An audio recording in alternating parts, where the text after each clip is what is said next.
was 20.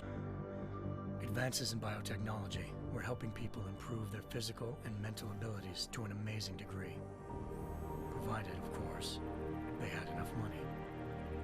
A new breed of people was emerging, half human, half machine. And in Detroit, at least, not everyone was happy to see it. I'd just landed a job as head of security at Sarif Industries, a cutting-edge biotech. David Sarif himself handpicked me for the job, said he needed me to keep his people safe. My ex, Megan Reed, was one of them.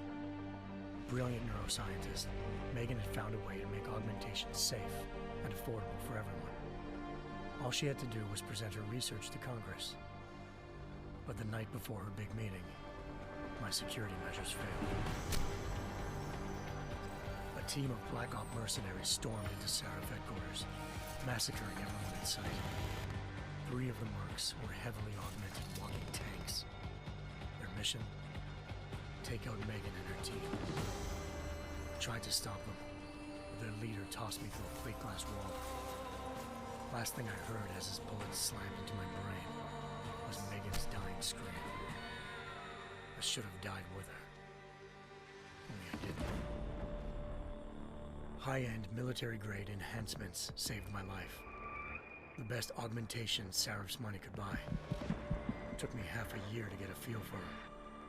Should have taken longer. But 6 months into my recovery, Sarif Industries was attacked again. This time, by a radical group of pro-human purists. Violent, militant, and fanatically opposed to human augmentation. They claimed to be members of Humanity Front, a non-profit organization that wanted the UN to limit biotechnology research. The thugs broke into Sarif's factory and found machinists working overtime on a top-secret military augment called the Typhoon. Sarif sent me to retrieve it, and when I did, I found one of the so-called purists next to it, wired with cerebral implants, trying to download its classified specs. Obviously, something more was going on.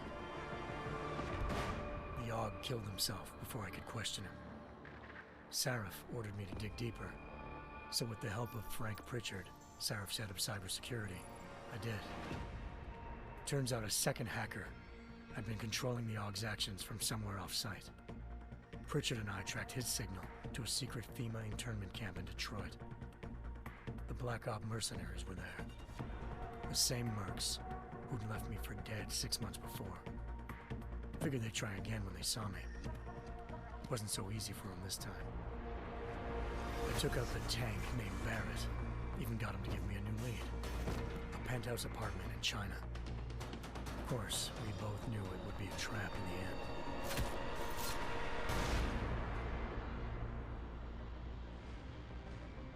Hengsha Island, China. Home to a city so crowded, they had to build a second city on top of it. Trying to find clues in Hengsha wouldn't be easy. Lucky for me, I wasn't alone. Farida Malik, Sarif Industries' ace pilot, had lived in Hengsha before. A good person to have on your side. She knew enough about the place to get me around. Malik dropped me in the lower city, close to the penthouse Barrett had told me about. Bell Tower Associates, a private security firm under contract to the Chinese government, had agents tossing the suite when I arrived. Just not for the reason I'd been expecting.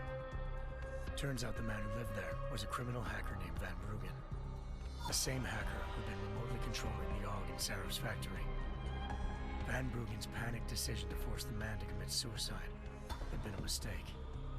Now his mercenary partners were gunning for him, and I needed to find him before they did.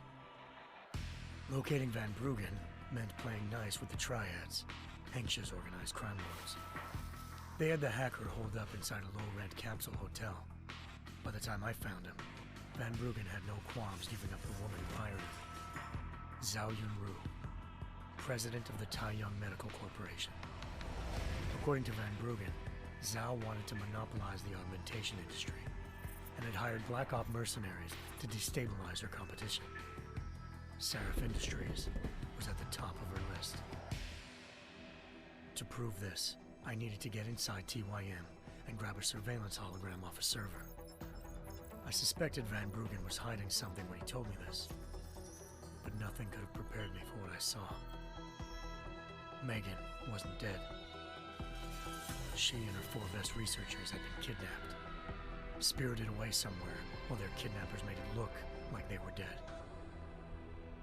Desperate to learn more, I confronted Zhao in her penthouse. She claimed to be a pawn in a bigger plan, and hinted at a group so powerful it controlled global interests at a whim. Then she slipped into a panic room and hit the alarm, forcing me to make a very quick exit. I figured Zhao was lying, but part of her confession made sense. David Sarif had been worried about his people. So worried, he'd required all of them to have subdermal locator devices surgically implanted. The GPOs would have been broadcasting the day of the attack. But Zhao said a single call to Picus, the world's leader in global 24-hour satellite news, had turned those signals off. I needed to fly to Picus headquarters in Montreal if I wanted to learn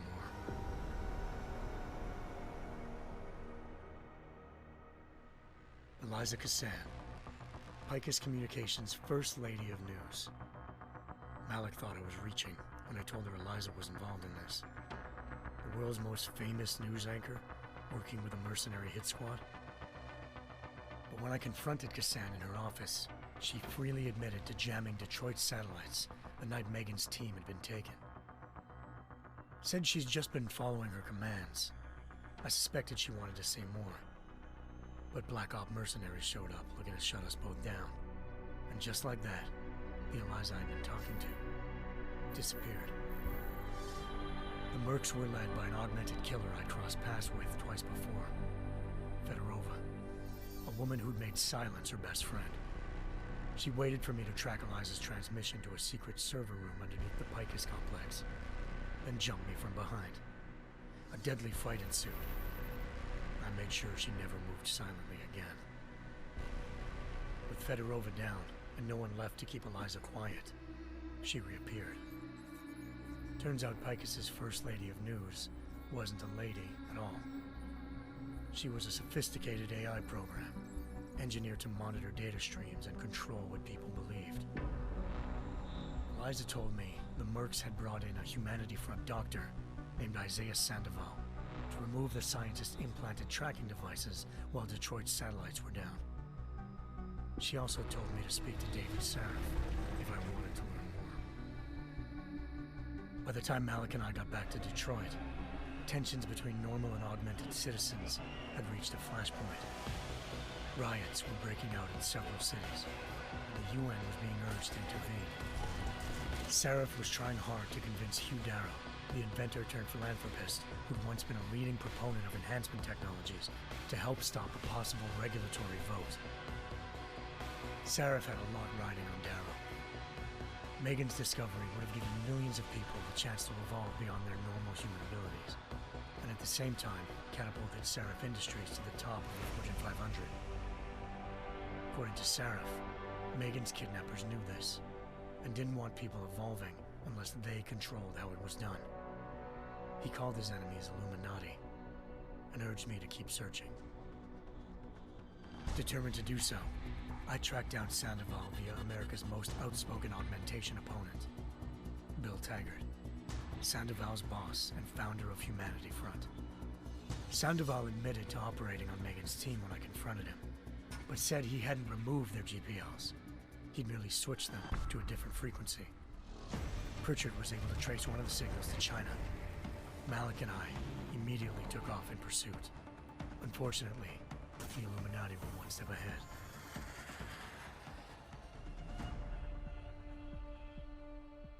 Ambushed. Shot out of the sky by Bell Tower Associates, seconds after entering Hengsha's airspace. Malik's piloting skills saved me. After a tense and bitter struggle, I escaped into Lower Hengsha. The tracking signal I was following led straight to the Triads, or more specifically, to the augmented arm of Tong Si-hung, leader of a gang of augmentation harvesters. Tong said they'd taken the arm off a corpse, which Bell Tower had left at their door, meaning at least one of Sarif's scientists was dead. Maybe not the rest of them, though. Tong pointed me to a port used for human trafficking and helped me slip aboard a bell tower ship. It was sailing to Rifleman Bank Station, a military base in the South China Sea. Bell Tower was holding kidnapped civilians as prisoners there, and using them to perfect the Chiron Project, a human-computer interface that left most of its test subjects dead. My search for Megan would have ended then, if not for a mysterious ally named Quinn. In exchange for my help exposing Bell Tower, he slipped me aboard a second ship headed to Singapore and an Illuminati-run biotech facility called Omega Ranch. 3 of Serif's scientists were there, forced by their captors to create a technology capable of remotely shutting down augmented abilities. Thanks to an emergency recall notice issued by the World Health Organization, millions of people all over the world already had the biochip installed. With the help of the scientists, I tracked Megan to a private section of the ranch. There, I ran into Yaron Namir, the walking tank who'd put a bullet in my brain the first time we met. He'd teamed up with Zhao and was hoping to catch me off guard. Their little ambush didn't work. I found Megan in a suite belonging to Hugh Darrow, the billionaire philanthropist who'd Sarif had called on for help. Darrow had convinced her to go along with the biochip plan by promising to sabotage the tech. As she was explaining this, Darrow appeared in a global broadcast, telling the world that augmentations would be the death of mankind. Then he activated the biochips to prove his point. All over the world, augmented people flew into a killing frenzy. Darrow had betrayed everyone, and it was up to me to set things right. To do it, I had to reach Panchaea, a massive installation in the Arctic Ocean. As I raced through corridors built by an all-augmented workforce, I saw death and destruction firsthand. By the time I shut down Darrow's broadcast, I knew the damage he'd done. Still, humanity's future remained unclear. How would the world react to this sabotage? Would people ever regain their faith in augmentations again? What would be the Illuminati's next move? Only time could give us the answers.